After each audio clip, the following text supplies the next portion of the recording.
कहानी की शुरुआत होती है 22वीं शताब्दी से। यह वह वक्त है जब ग्लोबल वार्मिंग की वजह से समंदर का स्तर बढ़ चुका है। समंदर के आसपास के जितने भी शहर हैं और लगभग पूरी तरह से पानी में डूब चुके हैं। धीरे धीरे दुनिया की पॉपुलेशन कम हो रही है। यह वक्त वो भी होता है जब इंसान ने इंटेलिजेंस रोबोट बना लिए हैं। यहाँ पर प्रोफेसर एलन को दिखाया जाता है जो सबको एक रोबोट दिखाते हैं जो हूबहू इंसान की तरह होता है। ये इंसान की बातों को समझ सकता है, उसकी हर एक बात का जवाब दे सकता है, साथ ही साथ किसी भी काम को करने में सक्षम है। पर इस रोबोट में वो नहीं है जो इंसान को इंसान बनाता है, और वो होते हैं इमोशंस। प्रोफेसर एलन अनाउंस करते हैं कि बहुत जल्दी वह एक और रोबोट बनाने वाले जिसके अंदर सारी इमोशंस होगी, और वह एक बच्चे के रूप में होगा जो उस इंसान को जो उसे खरीदेगा उसे वह सेल्फलेस यानी कि बिना स्वार्थ के बेइंतहा प्यार करेगा। तो फिर प्रोफेसर एलन से सवाल पूछा जाता है कि इस बात की क्या गारंटी है कि इंसान भी उस रोबोट को उसी तरह से प्यार करें। प्रोफेसर एलन कहते हैं कि ईश्वर ने एडम को, जो कि इस दुनिया का पहला इंसान था, उसे बनाया था, तो क्या ईश्वर एडम से प्यार नहीं किया था। इस कंपनी में एक आदमी काम करता है जिसका नाम हेनरी होता है। हेनरी की पत्नी का नाम मोनिका है। इन दोनों के बेटे मार्टिन को एक स्लीपिंग चेंबर के अंदर रखा जाता है क्योंकि वह बहुत ज्यादा बीमार है। इस स्लीपिंग चेंबर के अंदर इंसान की हार्ट बीट, सभी गतिविधियां बहुत स्लो हो जाती है। यह एक तरह की कोमा की स्टेज है जिस स्टेज से वापस आना लगभग नामुमकिन है। हेनरी और मोनिका अपने बेटे को बहुत मिस करते हैं। वही प्रोफेसर एलन जो पहला ह्यूमन चाइल्ड रोबोट बना चुके हैं जिसके अंदर प्यार है, इमोशंस है, उसके बारे में अपने एम्प्लॉय हेनरी को बताते हैं और उस रोबोट को हेनरी को दे देते हैं। हेनरी उसे अपने घर ले जाता है। ये हुबहू एक इंसान के बच्चे की तरह दिखता है। इसका नाम होता है डेविड। हेनरी की पत्नी मोनिका अपने बेटे की जगह किसी मशीन को नहीं देना चाहती, इसीलिए डेविड को अपने साथ अपने घर पर रखने से मना कर देती है। पर हेनरी अपनी पत्नी को समझाता है कि हम इस जिंदगी को एक मौका देना चाहिए। मोनिका उसकी बात मान जाती है।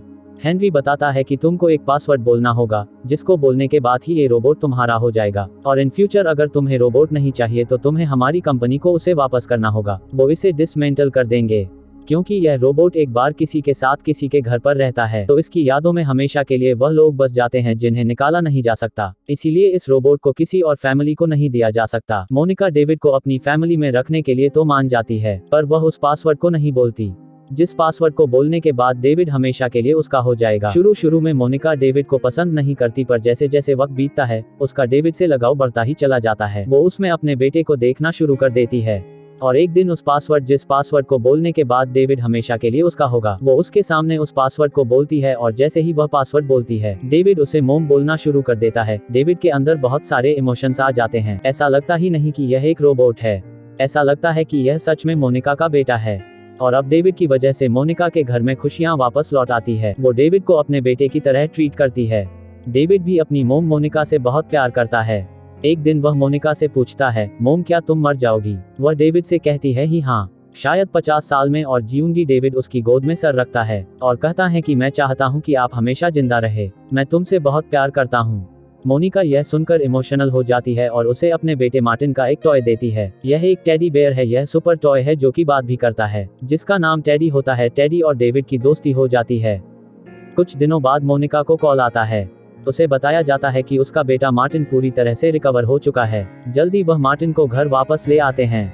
मार्टिन घर आने के बाद डेविड से जेलस हो जाता है। वह डेविड को बिल्कुल पसंद नहीं करता और उसे एहसास दिलाता है कि वह इंसान नहीं बल्कि एक रोबोट है जिसके बारे में डेविड को कुछ पता नहीं होता है। एक रात को मार्टिन डेविड से कहता है कि अगर तुम चाहते हो कि मॉम तुमसे और ज्यादा प्यार करे तो तुम्हें उनके बाल काटकर अपने पास रखने होंगे। डेविड मार्टिन की बात मान जाता है क्योंकि वह मोनिका से बहुत प्यार करता है, और जब मोनिका सो रही होती है तो डेविड उसके थोड़े से बाल काट देता है। पर तभी मोनिका और उसके हस्बैंड हेनरी की नींद खुल जाती है। हेनरी उससे पूछते कि तुम ऐसा क्यों किया, तो वो कहता है कि मैं चाहता हूं कि मॉम उसे और भी प्यार करेंगे। डेविड के हाथ से मोनिका के बाल नीचे टेडी बेयर के सामने गिर जाते हैं। अगले दिन ये एक पूल पार्टी में जाते हैं जहां पर मार्टिन के बहुत सारे दोस्त होते हैं। उनके पास एक चाकू होता है। वो उस चाकू की नोक को डेविड की बॉडी में चुभाते हैं। दरअसल वो देखना चाहते हैं कि रोबोट को दर्द होता है कि नहीं। पर और डेविड की प्रोग्रामिंग इस तरह से होती है कि वह अपने आप को बचाने के लिए मार्टिन को कसकर पकड़ लेता है। वह कहता है कि मुझे बचाओ, और तभी गलती से दोनों पुल के अंदर गिर जाते हैं। डेविड ने मार्टिन को अपनी जान बचाने के लिए बहुत जोर से पकड़ा होता है। इसीलिए वह ऊपर नहीं आ पाता और धीरे धीरे उसकी सांस बंद होना शुरू हो जाती है और तब तक मार्टिन को पानी से निकाल दिया जाता है और उसकी जान बच जाती है। और अब हेनरी डिसाइड करता है कि वह डेविड को कंपनी को वापस दे देंगे। पर जब मोनिका डेविड को वापस कंपनी को लौटाने जा रही होती है तो वह अपना माइंड चेंज कर देती है, क्योंकि वह जानती है कि अगर डेविड को कंपनी को दे दिया गया तो कंपनी उसे डिस्ट्रॉय कर देगी। इसीलिए वह उसे रास्ते में जंगल में उतारती है और कहती है कि अब तुम्हें यहाँ पर अकेले रहना होगा। डेविड को शुरू में लगता है कि यह एक गेम है, पर मोनिका कहती है अब तुम्हें यहाँ पर अकेले रहना होगा। इस बात से डेविड पूरी तरह से टूट जाता है। वह बच्चों की तरह रोता है। वह करता है कि मॉम मुझे यहाँ अकेला मत छोड़ो। मोनिका कहती है कि मैं तुम्हें अपने साथ नहीं ले जा सकती, तुम्हें यहीं पर रहना होगा। वो वहां से जाने लगती है। डेविड कहता है कि मैं पिनोकियो की तरह असली बन गया तो क्या आप मुझे घर वापस आने देंगी। दरअसल मोनिका ने डेविड को एक कहानी सुनाई होती है, द एडवेंचर्स ऑफ पिनोकियो, जिसमें एक नीली परी होती है। पिनोकियो नाम की पपेट को असली इंसान बना देती है। डेविड को लगता है कि अगर उसने नीली परी को ढूंढ लिया तो वह नीली परी उसे भी इंसान बना देगी। मोनिका उसे समझाती कि ऐसा कुछ भी नहीं है, वह सिर्फ एक कहानी है। तुम्हें इंसानों से दूर रहना है, तुम्हें अपने जैसे रोबोट्स को ढूंढना होगा, उन्हीं के साथ तुम सेफ हो। अगर इंसानों ने तुम्हें देख लिया तो वह तुम्हें डिस्ट्रॉय कर देंगे। दरअसल में ऐसे रोबोट्स को जिनका कोई भी मालिक नहीं होता, उन्हें डिस्ट्रॉय कर दिया जाता है। मोनिका यहाँ से चली जाती है और डेविड के साथ उसका सिर्फ टेडी बेयर है। जब वह आगे जाता है तो वहाँ पर उसे बहुत सारे रोबोट दिखते हैं जो सब डेविड की तरह बेघर होते हैं। तभी यहाँ पर इन्हें पकड़ने के लिए एक ग्रुप आता है जो इन सब रोबोट को पकड़ लेते हैं। दरअसल इस वक्त में बहुत सारे ऐसे ग्रुप होते हैं जो रोबोट्स को पकड़कर डिस्ट्रॉय कर देते हैं, क्योंकि इन लोगों का यह मानना होता है कि रोबोट्स इंसानों के लिए खतरा बन सकते हैं। इन सब को एक जगह ले जाया जाता है जहां पर बहुत सारे लोग होते हैं और सबके सामने इन रोबोट्स को डिस्ट्रॉय कर दिया जाएगा। डेविड की मुलाकात यहां पर एक दूसरे रोबोट से होती है जिसका नाम जॉय होता है। यह एक जीग्लो है। इसके ऊपर इल्जाम होता है कि इसने एक इंसान का खून किया है और अब इन दोनों को सबके सामने डिस्ट्रॉय करने के लिए तैयार किया जाता है। जब लोग डेविड को देखते हैं तो उन्हें यकीन हो जाता है कि यह कोई रोबोट नहीं है बल्कि एक इंसानी बच्चा है। इसीलिए सब इस ग्रुप का विरोध करते हैं और बीच में आकर डेविड को और जॉय को छुड़ा देते हैं। डेविड और जॉय यहाँ से जंगल की तरफ निकल जाते हैं, जहाँ पर डेविड जॉय को बताता है कि मैं अपनी मॉम के पास वापस जाना चाहता हूँ, पर जब तक मैं रियल बॉय नहीं बन जाता मैं वापस नहीं जा सकता। और इंसान रियल बॉय मुझे सिर्फ ब्लू फेरी यानी कि नीली परी बना सकती है। क्या तुम जानते हो कि मुझे नील परी कहाँ पर मिलेगी? यह सुनने के बाद जॉय उसे शहर ले आता है, जहाँ वो उसे एक डॉक्टर नो से मिलता है। यह एक होलोग्राफिक इमेज होती है जो गूगल की तरह किसी भी सवाल का आंसर हमें दे सकती है। यहाँ पर डेविड उससे पूछता है कि मैं किस तरह से एक रोबोट से इंसान बन सकता हूँ। तब स्क्रीन पर आंसर लिखा हुआ आता है कि प्रोफेसर एलन हॉबी ही जानते हैं कि किस तरह से एक मशीन को असली इंसान बनाया जा सकता है। प्रोफेसर एलन वही होते हैं जिन्होंने डेविड को बनाया है। डेविड जॉय से पूछता है कि हम प्रोफेसर एलन से कहां पर मिल सकते हैं। जॉय बताता है कि रॉकफेलर सेंटर जो कि मैनहट्टन में है। ग्लोबल वार्मिंग के बढ़ने की वजह से पानी का स्तर काफी बढ़ गया है, इसीलिए मैनहट्टन बहुत हद तक पानी में डूब चुका है। जॉय यहाँ पर पुलिस वालों का एक हेलीकॉप्टर चुराता है और यह दोनों उस जगह पहुंच जाते हैं जहां पर इन्हें जाना है। जॉय डेविड को अलविदा कहकर यहां से निकल जाता है और डेविड बिल्डिंग के अंदर नीली परी को ढूंढने के लिए निकल पड़ता है, जहां पर उसे हूबहू अपने जैसा एक और लड़का दिखता है। उसको देखकर डेविड को बहुत गुस्सा आता है और उसे बुरी तरह से मारना शुरू कर देता है, पर ये भी डेविड की तरह एक रोबोट होता है। तभी यहाँ पर प्रोफेसर एलन आते हैं। प्रोफेसर एलन वही है जिन्होंने डेविड को बनाया है, यानी कि वो उसके क्रिएटर है। डेविड उनसे पूछता है कि ब्लू फेरी यानी नीली परी से मिलना है, मैं असली का इंसान बनना चाहता हूँ। प्रोफेसर एलन उससे कहते हैं कि तुम असली के इंसान हो, तुम दुनिया के वो पहले रोबोट हो जिसके अंदर प्यार, एहसास और हर वो भावना है जो एक इंसान के अंदर होती है। तुम्हारे अंदर ब्लू फेरी से मिलने की इच्छा थी जिसे पूरा करने के लिए तुम यहाँ तक पहुँचे। आज से पहले कभी किसी रोबोट ने ऐसा नहीं किया और जहाँ तक ब्लू फेरी यानी कि नीली परी की बात है, उसका असली जिंदगी से कोई भी वास्ता नहीं है। यह इंसानों की सिर्फ एक कल्पना है। मेरी पूरी टीम तुमसे मिलने के लिए बहुत उत्सुक है, मैं चाहता हूं कि तुम उनसे मिलो। जाने से पहले प्रोफेसर एलन उसे यह भी बताते हैं कि मैंने जो तुम्हें शक्ल दी है वह बहू मेरे बेटे की है। प्रोफेसर एलन डेविड को यहाँ पर छोड़कर अपनी टीम को बुलाने के लिए चले जाते हैं। डेविड देखता है कि उसी की तरह बहुत सारे रोबोट बन चुके हैं, साथ ही साथ यहाँ पर फीमेल रोबोट भी बन चुकी है और इन सबको अब डिलीवर किया जाना है, यानी कि बहुत ही जल्दी पूरी दुनिया में डेविड की तरह कई सारे रोबोट होंगे। इस बात से डेविड का दिल पूरी तरह से टूट जाता है, क्योंकि जो उसका अस्तित्व था अब पूरी तरह से खत्म हो चुका है, क्योंकि डेविड को लगता था उसकी तरह पूरी दुनिया में कोई नहीं है। वह इंसान बन चुका है, वह सबसे अलग है, पर अब उसका भ्रम टूट चुका है।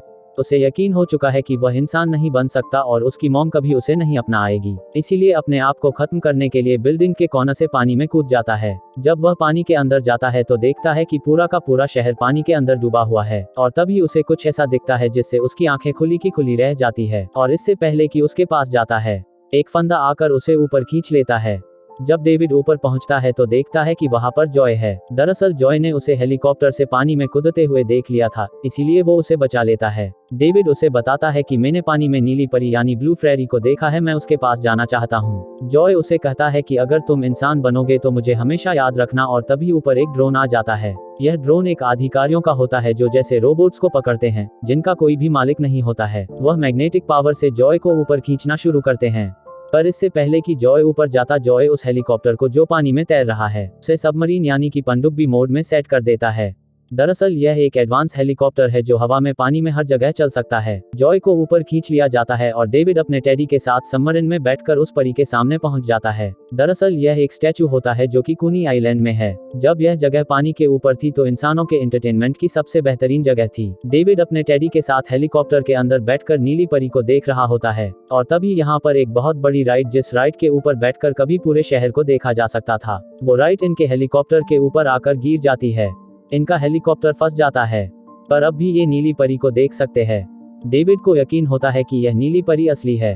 वो उससे बार बार एक ही बात कहता है, I want to be real, I want to be human. मैं एक इंसान बनना चाहता हूँ ताकि मैं अपनी मॉम के पास वापस जा सकूं। और ये बात वो तब तक कहता है जब तक उसकी पावर पूरी तरह से ऑफ नहीं हो जाती। धीरे धीरे वक्त बीतता है और 2000 साल बीत जाते हैं। धरती पर आइस एज आ चुका है। इंसान धरती से पूरी तरह से विलुप्त हो चुके हैं। यहाँ पर अब कुछ एडवांस रोबोट्स है और वह उस जगह पहुँच जाते हैं जहाँ पर डेविड पिछले 2000 सालों से है।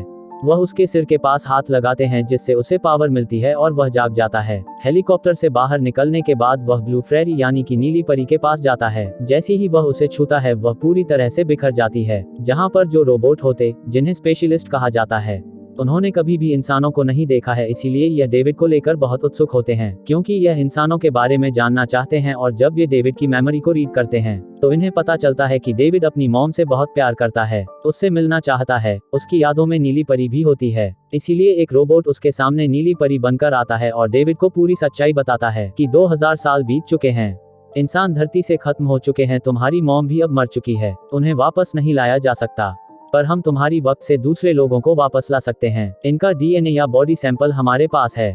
तभी यहाँ पर टेडी आता है। टेडी के पास आज भी वह बाल होते हैं जो हजारों साल पहले डेविड ने अपनी मॉम के काटे थे, यानी कि मोनिका का डीएनए इनके पास है। रोबोट यहाँ पर मोनिका को बना देते, लेकिन यहाँ पर मोनिका सिर्फ एक ही दिन के लिए जिंदा रह सकती है और ना ही उसे दोबारा बनाया जा सकता है। डेविड अपनी मॉम के पास जाता है जिसे देखकर वह बहुत खुश होता है। मोनिका भी अपने बेटे डेविड को देखकर बहुत खुशी होती है। यह दोनों एक दूसरे के साथ बहुत अच्छा दिन बिताते हैं। रात को जब मोनिका सोने जाती है, वह डेविड से कहती है कि वह उससे बहुत प्यार करती है, उसने उसे हमेशा प्यार किया है। इसके बाद मोनिका सो जाती है, डेविड भी उसके पास सो जाता है। डेविड जानता है कि उसकी मॉम अब कभी नहीं उठेगी, पर उसके चेहरे पर एक सांत्वना होता है, एक खुशी होती है और डेविड भी जिसके बाद सो जाता है और पहली बार वह अपनी जिंदगी में उस जगह पहुंच जाता है जहां पर इंसानों के दिमाग में सपने पनपते हैं। और इसी के साथ यह कहानी खत्म हो जाती है। आशा करता हूँ इनकी कहानी आपको पसंद आई होगी।